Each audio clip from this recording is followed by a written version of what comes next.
We have got new testing guidelines the president wants to put into effect with his education secretary. The whole idea is that we test too much in this country, and that whether you're at the high school level or grade school level, all the way up to preparing for college, it's a bit much, and it's freaking kids out, and it's time to dial it back a bit. Liz Stern and Erica Katz on those new guidelines. All right, ladies, my immediate cynical view of this was that this is about the teachers' union that hates any sort of a metric on how they're doing or not doing. Liz, what do you think? I think that it's about time that something's been done to stop the testing, and it's just not necessary anymore. There's so much pressure on these children these days that so this is not about the teachers, this is about the kids. We love the kids. Yeah, it's about the kids. Okay. Erica? Well, the whole purpose of Common Core is so that our kids are competitive on a global scale, and also we want them to be college ready, and without tests, how are we going to know if the schools are actually performing and teaching? You'll know from their grades. They say you'll know from their grades. I'm all about testing. However, at this time, with these Common Core, with the tests that they're doing for these children, the pressure is so great on these kids that it's not necessary, and they're not teaching the children what they need to be taught. Absolutely, children need to be tested.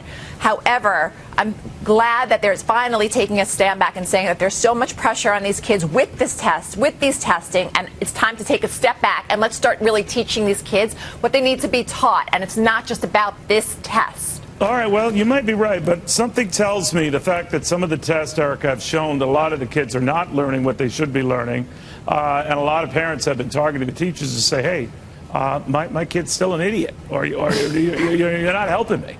So I'm wondering if we take that away, one metric that would at least help parents decide whether their kids are learning, and we just strip it away, then ipso facto, everything is all gone. The teachers can relax, school administrators can relax, because the performance police are off their backs. What do you think? I think our schools really need to be accountable, and we really need to know that our kids are learning what they're supposed to be learning.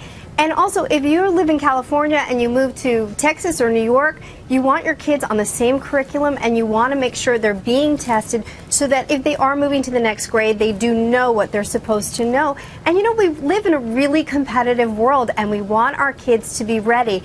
And so what if they have to take an extra test? And one of the things people are criticizing is that the tests are redundant. But sometimes you might fill in the bubble correctly on one and not on the other.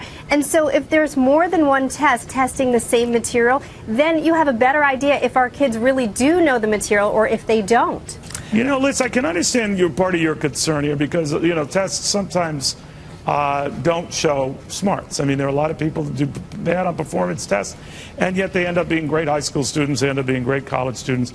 But I'm told, I'm looking at the statistics that are provided, that by and large, for most kids, the test does bespeak of their ability in school. And without that metric, you're kind of at a loss, right?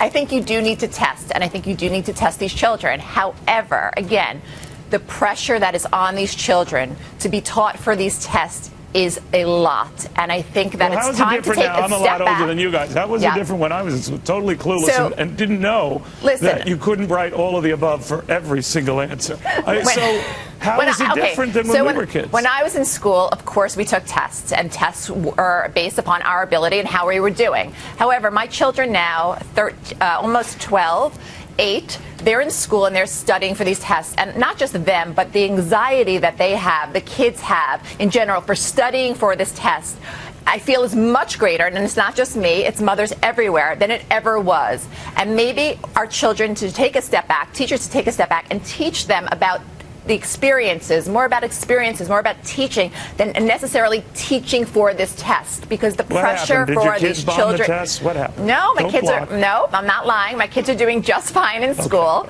But however, I just see the anxiety that these kids have from these tests. But the Common Core actually is really more run by the state than the government.